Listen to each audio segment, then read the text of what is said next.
Hey everyone, welcome back to JarDev. It's time for another top 5 list of 2019. It's a bit different one from the previous 5 that have just gone up. I did this last year as well, but this video will be my top 5 albums of 2019 and also my top 5 wrestling matches of 2019. If you're interested in both of those categories, you're in the right place.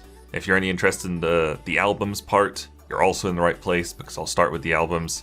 If you just want to see the wrestling match segment, I'll put a timestamp on screen now and also in the description maybe, so you can just skip ahead to that for the wrestling. Alright, so these are my top 5 albums of 2019. As always, I am a big metalcore music fan, so most of these albums are going to be metalcore. Not all of them. In fact, number 5 is not metalcore at all. Number 5 is Moonglow by Avantasia.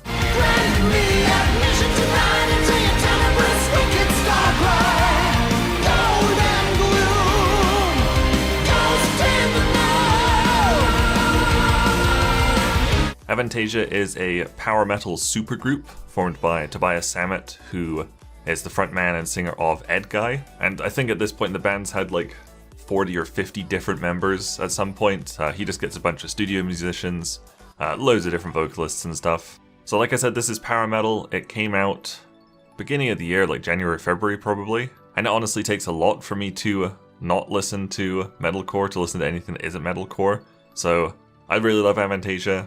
I used to listen to power metal a lot. So I thought I'd give this album a go because I always try all their albums. Didn't really like the last one that much. But this one blew me away. It's maybe their best album. Maybe second best. I basically kept the album on repeat for 3 or 4 weeks or something. And I think it's just really impressive considering all the metalcore releases that came out this year that this one managed to stick around on the list. Okay, right back to metalcore. Here we go. Number 4 is Alien by Northlane.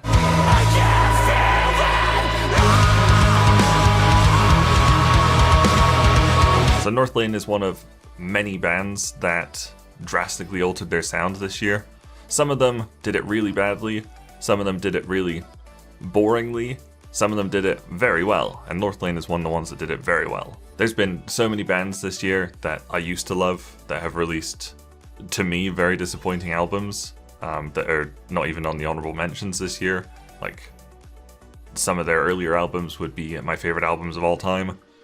Didn't like their new stuff at all. So this is a really weird album. It's not going to appeal to a lot of people. A lot of people in the metalcore community who used to love Northlane didn't like this album. Lots of people did, but it is a huge sound change. But I really liked it. It's almost industrial now. It's almost like industrial new metalcore. It's pretty bizarre. But it's very sci-fi-y. Area 51 core is what a lot of people called it, and it kind of fits. It's this bizarre new strain of metalcore that has been hidden by the government in Area 51. Alright, so number 3 is also another radical sound change. Number 3 is The Act by The Devil Wears Prada.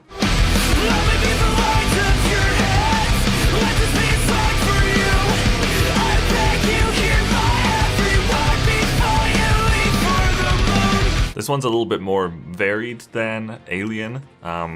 There's lots of clean singing on this album if you like that kind of stuff, if the harsh vocals kind of put you off. The album also has probably the heaviest song they've ever written, The Thread.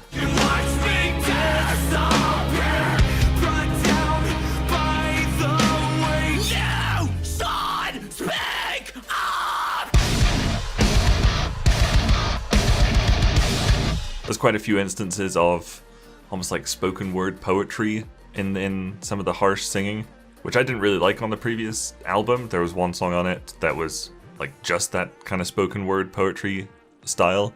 Didn't like it at all, but I really love, I think, every song on this album. It also has some of the coolest artwork I've ever seen, across any genre.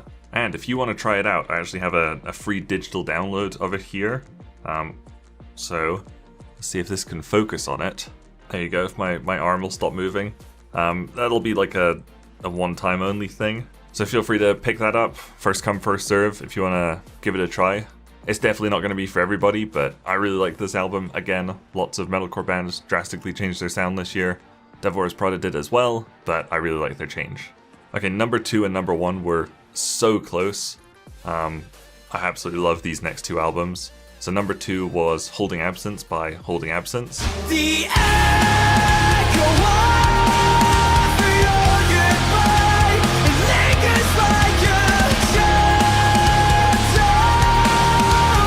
their debut album. It's absolutely fantastic. I think they're more post-hardcore than metalcore. It's a lot of clean singing. There's not too much harsh vocals in it, but it's some of the most emotional music I've ever heard. I have really good memories of playing Stardew Valley on my Switch, listening to this album over and over and over again. This and the next album are easily my top played of this year. It's probably the easiest album to get into on this list. So if you want to try any of the albums from this list, this is probably a good one to start with. I still can't believe it's the debut. It's such a strong album. It's phenomenal. Okay, and just before we do number 1, I'll do a couple of honorable mentions. There's actually not many in it this time. We've got Live in London by Flight of the Conchords, which is just a live album. It's very funny. There's Disguise by Motionless in White, Sleep Talk by Dayseeker, and Odyssey by Valiant Hearts. Odyssey came out like a month ago or something. Okay, and my number 1 album of 2019 is Periphery 4 Hail Stan by Periphery.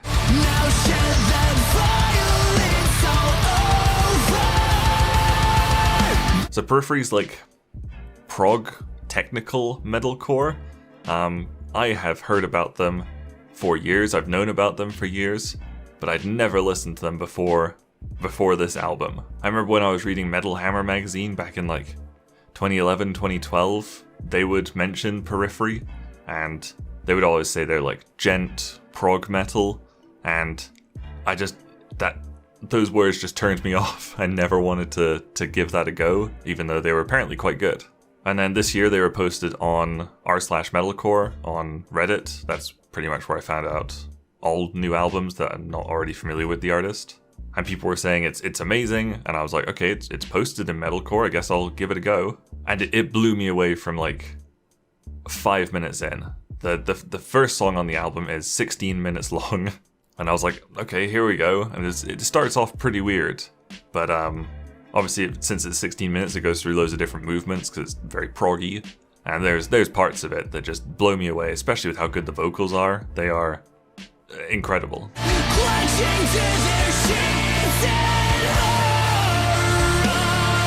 So I went from having never listened to Periphery before this year to seeing them live this year, and amazingly, the Periphery concert I went to was the only concert I saw this year. I used to go to like dozens of shows a year, and just nothing has come up in Calgary all of 2019 that I've been interested in, since November of 2018. So good on Periphery. It's the one concert I saw. And they also played like, there's 9 songs on Hail Stan, and they played 5 of them, I think, including Reptile, which is a 16-minute long song. They opened with it, so great concert. Alright, there we go. That was the top 5 albums of 2019 by me. Now we're going to move on to my top 5 wrestling matches of 2019. This was a really hard list to make. This was harder than last year's list for some reason. I actually think 2018 and maybe 2017 were better years overall for wrestling, but I think this year I just watched a lot more, so it was really hard to put together this list. I think I actually have 27 matches on my list before I managed to narrow it down to my top 5. So I'm not even going to be able to go over all of them for my honorable mentions. I'll just try and pick and choose a few of them. God, there's so much to say about this year.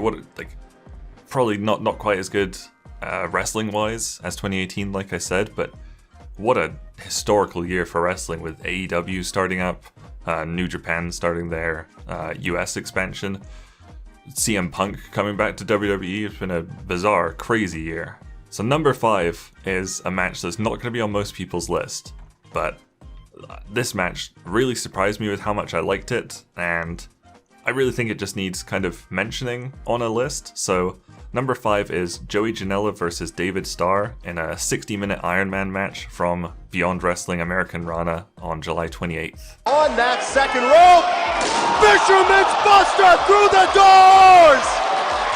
He's on top of the count! It's funny, I knew who David Starr was before this match. I'd seen two or three of his matches before, probably in like OTT wrestling. And I always thought he was good, but he never really blew me away. But this match, he really impressed me, and he basically made me a fan with one match. So I now make an effort to try and watch all his new matches, especially like OTT, because he's really good. And Joey Janela, he's famous for being a really hardcore wrestler, does lots of deathmatch wrestling and stuff. And he really impressed me with how good his sort of non-hardcore wrestling was. It was a 60-minute match. It was a no disqualification match, so there were like tables and chairs and things, but you can't do a hardcore match for 60 minutes, so he did have to work actual wrestling style, and he was really good. And I kind of assumed that all 60-minute Iron Man matches were kind of gimmicked, like maybe they'd stop around like 52 minutes or something, because that's a long time to be wrestling. But I actually timed it out. Like I checked the clock when it started, I checked the clock as the bell rang, it was exactly 60 minutes. So these two guys really did wrestle for 60 minutes on a show that most people probably haven't watched, and it was really good. Too many things happened, obviously, in that match to talk about in this, because it was 60 minutes, but really good. If you want to see David Starr, you can check out OTT Wrestling's YouTube page. They put up free matches all the time, so he's bound to be in one of them on there. And Joey Janela, you can check out AEW's YouTube channel. There's a really good match, him versus Kenny Omega, that you can see for free on there. It's like AEW Dark, episode 2 or 3 or something. Again, I want to stress how hard this list was to make. There's so many matches that are probably on most people's list, but I wanted to these are just some of my favorite matches. So number 4 was Walter versus Tyler Bate from NXT UK TakeOver Cardiff. There's a guy I think I discovered through OTT Wrestling, so they've done some great stuff for me. And Tyler Bate, I've been watching him since the first WWE UK tournament, which was 3 years ago now? 3 or 4 maybe? You look back and Pete Dunne doesn't have a beard and it's just bizarre. But NXT UK is very underappreciated. I will admit I don't watch the weekly show. There's just too much weekly wrestling to watch right now, especially with AEW starting up this year. But the TakeOver shows are always really, really good. I think there was actually only 2 this year, 2 like UK TakeOver shows. They both had matches that made my list. But I just remember that Tyler Bate was such a great babyface in this match, and Walter is just awesome in literally everything he does. So this was a really, really fun match. Okay, number 3 took place on the same day as number 4, but a totally different promotion. Number 3 is the Young Bucks versus Lucha Brothers from AEW All Out, August 31st. And there he goes, climbing up. Now Pentagon. Oh, what are you doing? The Madman. The Madman! For the love of God, I can't believe what we're seeing. This was an insane match. So this match was a ladder match. It was called Escalera de la Muerte, which is like ladder to hell or ladder of death or something like that. And it was insane. There are so many ridiculous spots in this match. I remember, I think in an episode of Being the Elite, like a week or 2 after, the Bucks basically said that after that match, it was like the first time in their careers that they went backstage and people were just like silent. Everybody looked spooked at them after that match.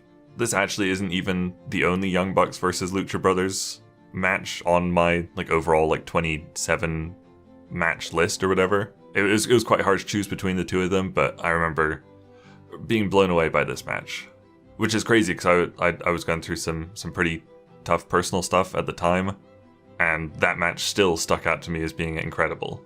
So I'll have to watch it again now that things are better with me. Okay, number 2 is Kenny Omega versus Hiroshi Tanahashi from Wrestle Kingdom 13, January 4th, almost a full year ago now.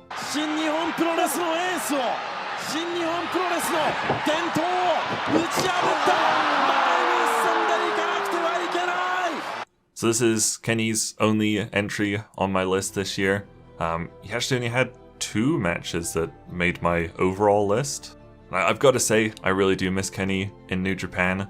It's very nice having him in AEW. I can see him on TV or YouTube almost every week, still putting on very, very good matches.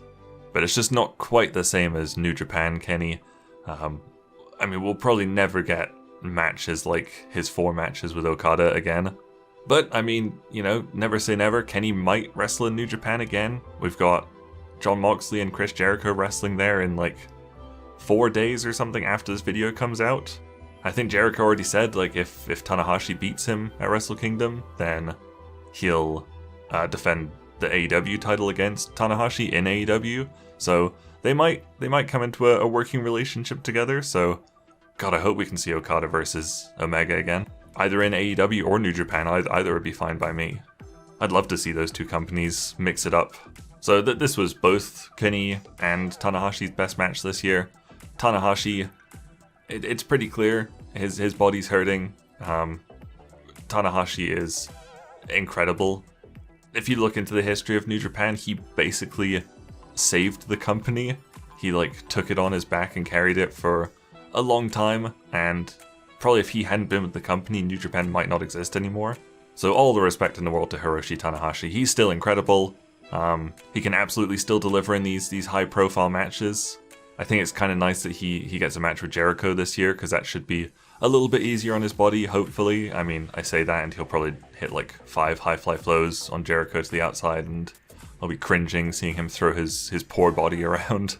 But I don't know if time off will help him or anything. I don't know if he just wants to keep going until he can't anymore.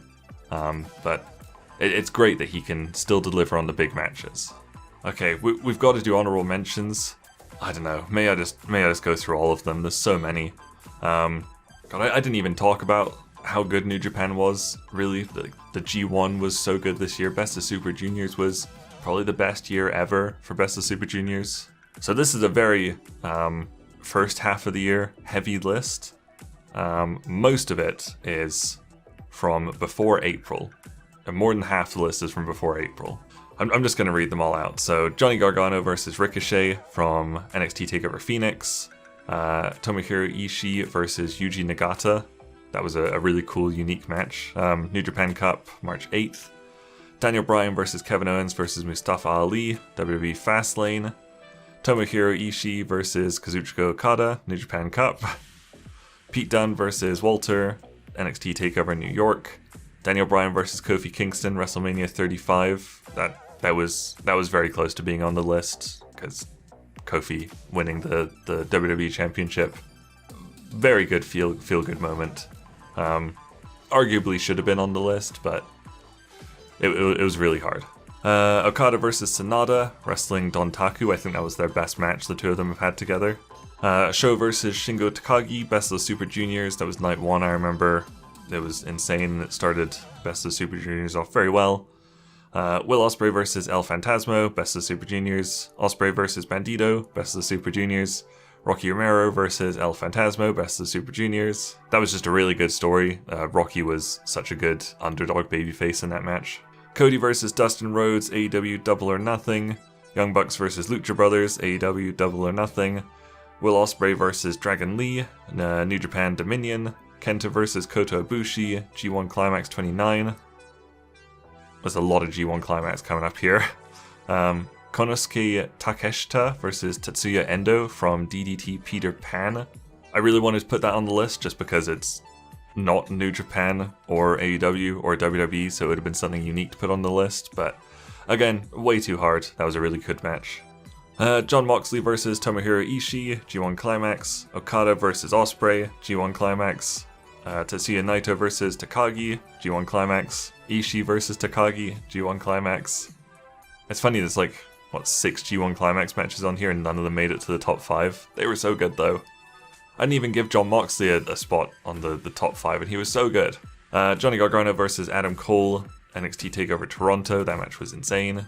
And Kenny Omega versus Jon Moxley, AEW Full Gear. Insane lights out match. That one's nuts. Holy shit. I was going to say, people might be able to guess number 1, but there's been so many matches that it's probably hard to. My number 1 match of 2019 was Will Ospreay versus Shingo Takagi from Best of Super Juniors. It's